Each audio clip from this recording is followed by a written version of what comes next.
Michael Phelps, the big records in this event, but not swimming it here at the Santa Clara International Grand Prix. The name to really focus in on, Ryan Lochte in lane number 5.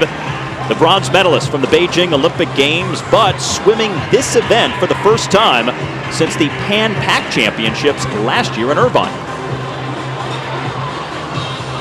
Another great field, Steve. You've got 3 of the top 8 finalists from the World Championships a couple years ago. Not only Lochte, you've got Pereira in there.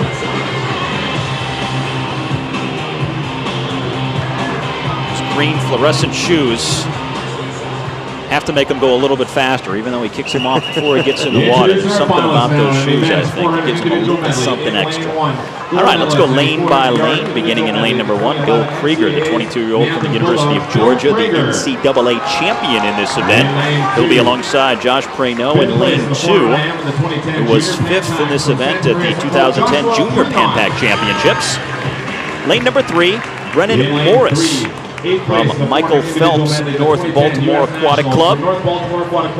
Mitch Larkin, lane number 4, just 17 years of age. The Aussie will be between Morris in lane 3 and Lochte, who will take up residence in lane number 5. His bronze in Beijing, one of 2 bronze medals that he won a little over 3 years ago.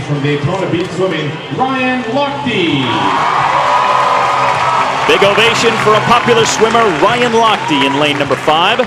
Chase Kalish, 17-year-old, coached by Bob Bowman. Placed 6th in the 200 breaststroke here in Santa Clara already.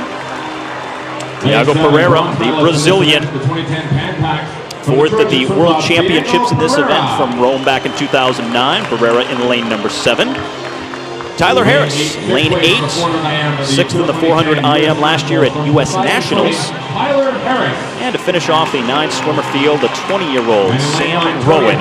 He'll be down in lane number 9. Keep an eye on Pereira in lane 7. I think that's the one guy that could give Lochte trouble here. Pereira was 4th at the World Championships when Lochte won that gold.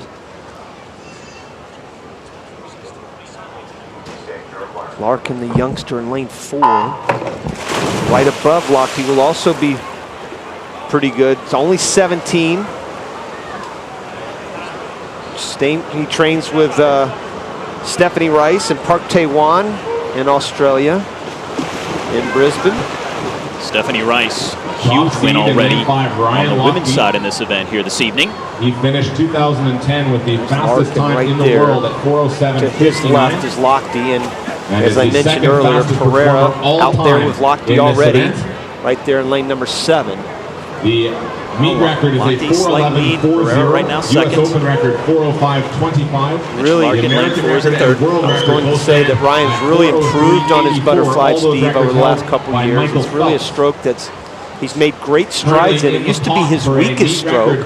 I'm not really sure he has a weak stroke anymore. It definitely used to be the butterfly, but you can see how relaxed he looks on that fly. You know, that initial catch is not necessarily the most propulsive for him, but it certainly is the most important. Boy, he just looks so very solid in the backstroke. It's really got to be tough for him, though. I'd love to ask him, you know, how he comes into these Grand Prix, and not only Grand Prix, but all season long. He comes in dead tired. Internationally, he has that banana hammock of a swimsuit. He's got that little skimpy Speedo on. Everybody else has got that waist to knees, a little bit more of a high-tech suit. You see Pereira swimming very well early on here, still early in the race, but he's hanging right there with Lochte in the backstroke, but it's got to be hard for Lochte knowing that everybody else, I shouldn't say everybody, a lot of these other swimmers are coming in here and peaking a lot more, getting ready to swim fast. He only likes to swim fast when it really, really counts, and that's at the big meets. And for him, this summer it's all about Shanghai. Now Pereira just slightly ahead of Ryan Lochte. Mitch Larkin hanging in 3rd over in lane number 4. From the fly to the back, down to the breaststroke, and finally the freestyle to round things out. And right now it's Pereira just ahead of Lochte, but those two really seems to be distancing themselves from the rest of the field. Well, Pereira used to swim with Lochte.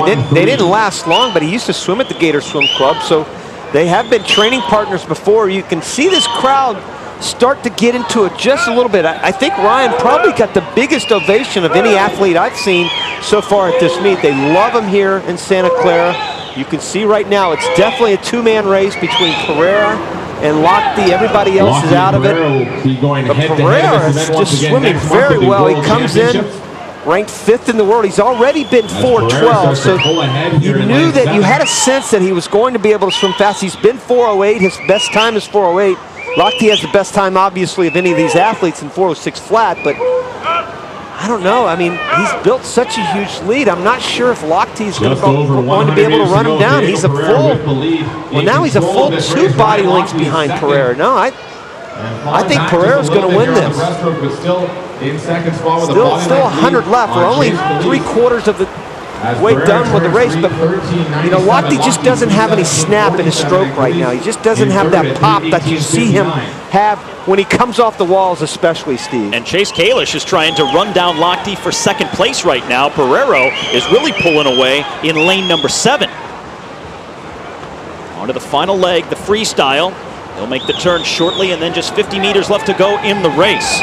It was Lochte the early lead on the butterfly, but Thiago Pereira would soon pass him. Now, a very decisive lead here as we come down towards the end. Last length of the pool. Lochte hanging on to 2nd right now. Well, Pereira, very popular swimmer in Brazil, maybe next to Cesar Cielo, the most popular. Lochte trying to get back into it, but he's just going to run out of room. He's actually had a better split the last 100 than Pereira, but boy, he built that huge lead and not going to let it go. It's going to be enough for Thiago Pereira to get the win. Ryan Lochte is going to come in 2nd. Chase Kalish fading a bit to the final 50. He'll take 3rd. Not especially a fast time for any of the swimmers in the field, to tell you the truth. None of those times actually cracked the top 10 in the world. Kalish had probably the best swim of anybody. He won a best time by 6 seconds. But from a worldwide scale, it just wasn't that great. Lochte really had a nice last 100. I think he'll be pleased with that. Once again, never really lights it on fire in season. Here's a guy that could go, what, 12, 13, 14 seconds faster in just 5 weeks' time. Turn so critical in the 400 IM. The transition from one stroke to another. You see Lochte right there in lane number 5. Has a good transition from fly to back. Normally, Pereira takes the lead here, but normally you see Lochte go a good full 15 meters, which is right there, and he actually popped up at about 10-meter mark.